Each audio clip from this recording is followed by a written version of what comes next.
നമസ്കാരം പ്രിയ ഛാത്രാः अद्य अष्टमकक्ष्यायाः सप्तमपाठः सम्बन्धमाभाषणपूर्वकम् इति पाठं पठामः. സംബന്ധമാഭാഷണപൂർവകം ആഭാഷണപൂർവമായിരിക്കുന്ന സംബന്ധം, നല്ല രീതിയിലുണ്ടാകുന്ന പരസ്പര ബന്ധം, അത് രണ്ട് വ്യക്തികൾ തമ്മിൽ പരസ്പര ബന്ധമുണ്ടാകുന്നതിന് അവർ തമ്മിലുള്ള സംഭാഷണം കാരണമായിത്തീരുന്നു. ഈ പാഠം പഞ്ചമഹാകാവ്യങ്ങളിലൊന്നായ രഘുവംശത്തിലെ 2-ാം സർഗത്തിൽ നിന്നും എടുത്തിട്ടുള്ളതാണ്. അവിടെ ദിലീപൻ്റെയും സിംഹത്തിൻ്റെയും പരസ്പര സംഭാഷണമാണ് ഈ പാഠഭാഗം വർണ്ണിക്കുന്നത്. പഞ്ചമഹാകാവ്യങ്ങളെക്കുറിച്ച് നിങ്ങൾ ചെറിയ ക്ലാസ്സുകളിൽ പഠിച്ചിട്ടുണ്ടാകാം. ഏതൊക്കെയാണ് ഈ പഞ്ചമഹാകാവ്യങ്ങൾ? രഘുവംശം, കുമാരസംഭവം. ഇവ രണ്ടും എഴുതിയത് കാളിദാസനാണ്. ബാക്കി 3 കിരാതാർജുനീയം ഭാരവി എഴുതിയതാണ്. ശിശുപാലവധം മാഘൻ എഴുതിയതാണ്. നൈഷധീയചരിതം ശ്രീഹർഷൻ എഴുതിയതാണ്. അങ്ങനെ പഞ്ചമഹാകാവ്യങ്ങളെക്കുറിച്ച് നിങ്ങൾ പഠിച്ചിട്ടുണ്ട്. അതിലെ രഘുവംശം എന്ന മഹാകാവ്യത്തിൽ നിന്നും എടുത്തിട്ടുള്ളതാണ് സംബന്ധമാഭാഷണപൂർവകം എന്ന് പറയുന്നതായ ഈ പാഠഭാഗം. രഘുവംശം ദിലീപനിൽ തുടങ്ങി അഗ്നിവർണ്ണനിൽ അവസാനിക്കുന്ന 29 രാജാക്കന്മാരെ കുറിച്ച് വർണ്ണിക്കുന്നതാണ് രഘുവംശം. നമുക്ക് പാഠഭാഗത്തിലേക്ക് കടക്കാം. പാഠഭാഗഃ ശൃണ്വന്തു. വിശ്വപ്രസിദ്ധഃ മഹാകവിഃ ഭവതി കവികുലഗുരുഃ കാളിദാസഃ. പഞ്ചമഹാകാവ്യേഷു രഘുവംശം കുമാരസംഭവം ച തേന വിരചിതം. രഘുവംശമഹാകാവ്യസ്യ ദ്വിതീയസർഗാത് ഉദ്ധൃതോऽയം പാഠഭാഗഃ. വിശ്വപ്രസിദ്ധഃ മഹാകവിഃ ഭവതി കവികുലഗുരുഃ കാളിദാസഃ. അപ്പോൾ കവികുലഗുരുഃ കഃ? കവികുലഗുരുഃ കഃ? കാളിദാസഃ. കവികുലഗുരുഃ കാളിദാസഃ വിശ്വപ്രസിദ്ധഃ ഭവതി. വിശ്വപ്രസിദ്ധഃ മഹാകവിഃ ഭവതി. കവികുലഗുരുവായ കാളിദാസൻ ലോകപ്രശസ്തനായ ഒരു മഹാകവി ആണ്. പഞ്ചമഹാകാവ്യേഷു രഘുവംശം കുമാരസംഭവം ച തേന വിരചിതം. ദ്വേ മഹാകാവ്യേ തേന വിരചിതം ഭവതി. തേന കേന? തേന കാളിദാസേന വിരചിതം ഭവതി. തേ രഘുവംശം കുമാരസംഭവം ച. രഘുവംശമഹാകാവ്യസ്യ ദ്വിതീയസർഗാത് ഉദ്ധൃതോऽയം പാഠഭാഗഃ. രഘുവംശമഹാകാവ്യത്തിൻ്റെ 2-ാമത്തെ സർഗത്തിൽ നിന്നും എടുത്തിട്ടുള്ളതാണ് ഈ പാഠഭാഗം. ദിലീപഃ സൂര്യവംശസ്യ പ്രബലഃ രാജ ആസീത്. അനപത്യതാ ദുഃഖേന വിഷണ്ണഃ ദിലീപഃ പത്ന്യാ സുദക്ഷിണയാ സാകം കുലഗുരും വസിഷ്ഠം ദ്രഷ്ടും അഗമത്. വസിഷ്ഠവചനേന പുത്രലാഭാർത്ഥം സർവാഭീഷ്ടപ്രദായിനീം കാമധേനുസുതാം നന്ദിനീം അസേവത. തതഃ ഏകവിംശതിതമേ ദിനെ ദിലീപസ്യ ഭക്തിം പരീക്ഷിതും ഇച്ഛന്തി നന്ദിനി ഹിമാലയസ്യ കിമപി ഗഹ്വരം പ്രാവിശത്. സപതി കേനചിത് സിംഹേന സാ ആക്രാന്ത കില. തം സിംഹം ദൃഷ്ട്വാ രാജാ തസ്യ വധായ ശരം ഉദ്ധർത്തും ഉദ്യുക്തഃ അഭവത്. കിന്തു തസ്യ പ്രയത്നഃ വിഫലഃ ജാതഃ. തദാ സിംഹഃ സഹ കഃ കിമർത്ഥം അത്ര തിഷ്ഠതി ഇത്യാദികം തം ദിലീപം മനുഷ്യവാച അവദത്. ഗുരോഃ ധേനും രക്ഷിതുകാമഃ രാജാ സ്വദേഹം സിംഹായ സമർപ്പയിതും ഉദ്യുക്തഃ. ഏതസ്മിन् അവസരെ സിംഹദിലീപയോः സംഭാഷണമേവ അത്ര സങ്കലിതം. ദിലീപഃ സൂര്യവംശസ്യ പ്രബലഃ രാജ ആസീത്. ദിലീപൻ സൂര്യവംശത്തിൻ്റെ പ്രബലനായ രാജാവ് ആയിരുന്നു. സൂര്യവംശസ്യ പ്രബലഃ രാജാ കഃ? ദിലീപഃ. അനപത്യതാ ദുഃഖേന വിഷണ്ണഃ ദിലീപഃ പത്ന്യാ സുദക്ഷിണയാ സാകം കുലഗുരും വസിഷ്ഠം ദ്രഷ്ടും അഗമത്. അനപത്യതാ ദുഃഖേന പുത്രന്മാരില്ലാത്ത ദുഃഖത്താൽ വിഷണ്ണഃ ദുഃഖിതനായ ദിലീപൻ പത്നിയാ സുദക്ഷിണയാ സാകം ഭാര്യയായ സുദക്ഷിണയോട് കൂടിയിട്ട് കുലഗുരും വസിഷ്ഠം ദ്രഷ്ടും അഗമത് കുലഗുരുവായ വസിഷ്ഠനെ കാണുന്നതിന് പോയി. ദിലീപസ്യ പത്ന്യാഹ നാമ കിം? സുദക്ഷിണ. സൂര്യവംശസ്യ കുലഗുരുഃ കഃ? വസിഷ്ഠഃ. വസിഷ്ഠവചനേന പുത്രലാഭാർത്ഥം സർവാഭീഷ്ടപ്രദായിനീം കാമധേനുസുതാം നന്ദിനീം അസേവത. വസിഷ്ഠവചനേന, വസിഷ്ഠന്റെ വാക്കുകളെ കൊണ്ട്, പുത്രലാഭാർത്ഥം, പുത്രന്മാരെ ലഭിക്കുന്നതിനായിട്ട്, സർവ അഭീഷ്ടപ്രദായിനിയും, എല്ലാ അഭീഷ്ടങ്ങളെയും എല്ലാ ആഗ്രഹങ്ങളെയും സാധിച്ചു തരുന്നതായ കാമധേനു സുതാം, കാമധേനുവിൻ്റെ പുത്രിയായ നന്ദിനിയും അസേവത, നന്ദിനിയെ സേവിച്ചു, പൂജിച്ചു.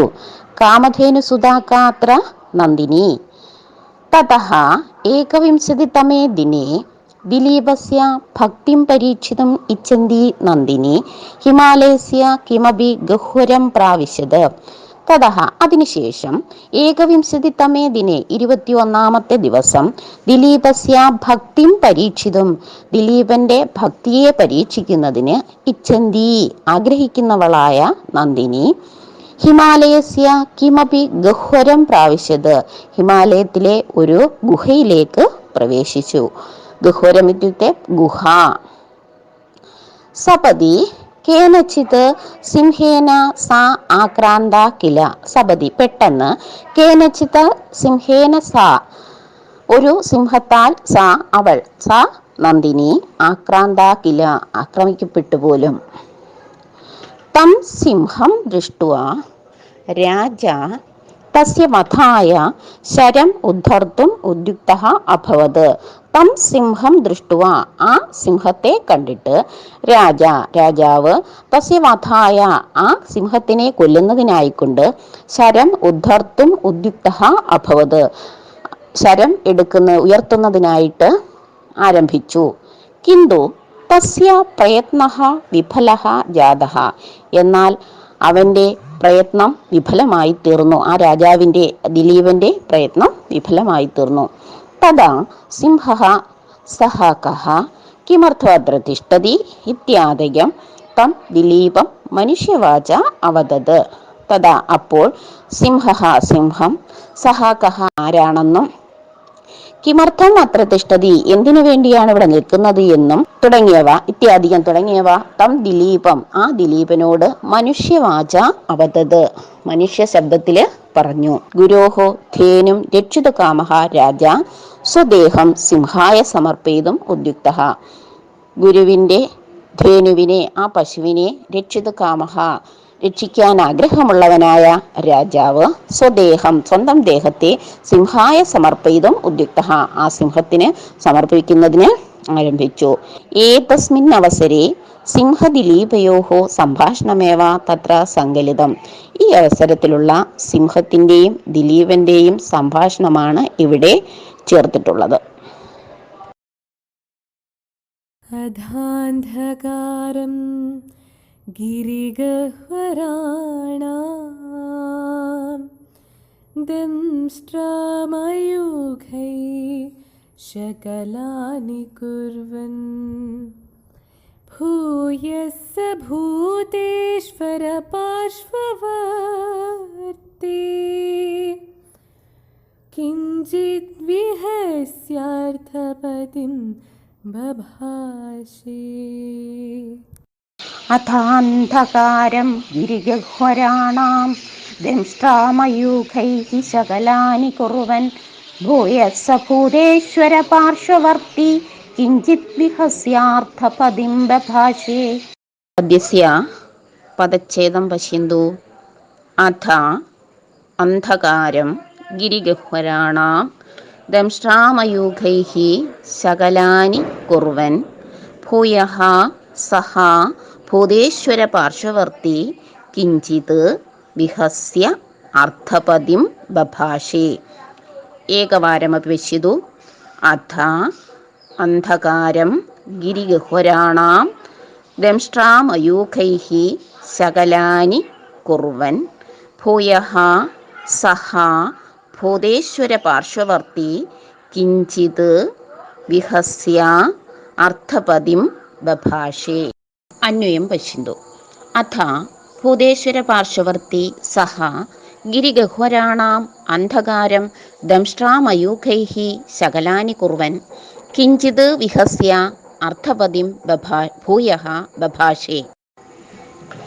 അഥ അനന്തരം ഭൂതേശ്വര പാർശ്വവർത്തി ശിവസ്യ അനുചരഃ ശിവന്റെ അനുചരനായ സഹ സിംഹഃ ആ സിംഹം ഗിരിഗഹ്വരാണാം പർവ്വതഗുഹാനാം പർവ്വതഗുഹയുടെ അന്ധകാരം തമഹ ഇരുട്ടിനെ ദംഷ്ട്രാമയൂഖൈഹി സ്ഥൂല ദന്തകിരണൈഹി തൻ്റെ ദംഷ്ട്രയിൽ നിന്നുള്ളതായ കിരണങ്ങളെ കൊണ്ട് ശകലാനി കുറുവൻ ഖണ്ഡാനി വിതന്വൻ അല്പമാക്കി കുറച്ചിട്ട് കിഞ്ചിത് ഈഷിത് കുറച്ച് വിഹസ്യ ചിരിച്ചിട്ട് കുറച്ചൊന്ന് ചിരിച്ചിട്ട് അർത്ഥപതിം നൃപം ആ രാജാവിനോട് ഭൂയഃ പുനഃ വീണ്ടും ബഭാഷേ ഉവാച പറഞ്ഞു. ഏകവാരമപി വദാമി. അഥ അനന്തരം ഭൂതേശ്വര പാർശ്വവർത്തി ശിവസ്യ അനുചരഃ ആ ശിവന്റെ അനുചരനായ സഹാസിംഹഃ ആ സിംഹം ഗിരിഗഹ്വരാണാം പർവ്വതഗുഹാനാം പർവ്വതഗുഹയുടെ അന്ധകാരം തമഹ ഇരുട്ടിനെ ദംഷ്ട്രാമയൂഖൈഹി സ്ഥൂല ദന്തകിരണൈഹി തൻ്റെ ദംഷ്ട്രയിൽ നിന്നുള്ളതായ കിരണങ്ങളെ കൊണ്ട് ശകലാനി കുറുവൻ ഖണ്ഡാനി വിതന്വൻ അല്പമൊന്ന് കുറച്ചിട്ട് കിഞ്ചിത് ഈഷത് കുറച്ചൊന്ന് വിഹസ്യ ഹസിത്വ ചിരിച്ചിട്ട് അർത്ഥപതിം രാജാവിനോട് ഭൂയഃ വീണ്ടും ബഭാഷേ ഉവാച പറഞ്ഞു. ആശയഃ അനന്തരം മഹേശ്വരഭൃത്യഃ സഹാസിംഹഃ സ്വദംഷ്ട്രാശോഭയാ അന്ധകാരം ലഘൂചകാര തതഃ കിഞ്ചിത് ഹസിത്വ ദിലീപം പുനഃ അവദത്. അനന്തരം മഹേശ്വരഭൃത്യനായ ആ സിംഹം സ്വന്തം ദംഷ്ട്രയുടെ ശോഭ കൊണ്ട് ഗുഹയുടെ അന്ധകാരത്തെ അല്പമൊന്ന് കുറച്ചു. അതിനുശേഷം ചെറുതായൊന്ന് ചിരിച്ചിട്ട് ദിലീപനോട് വീണ്ടും പറഞ്ഞു.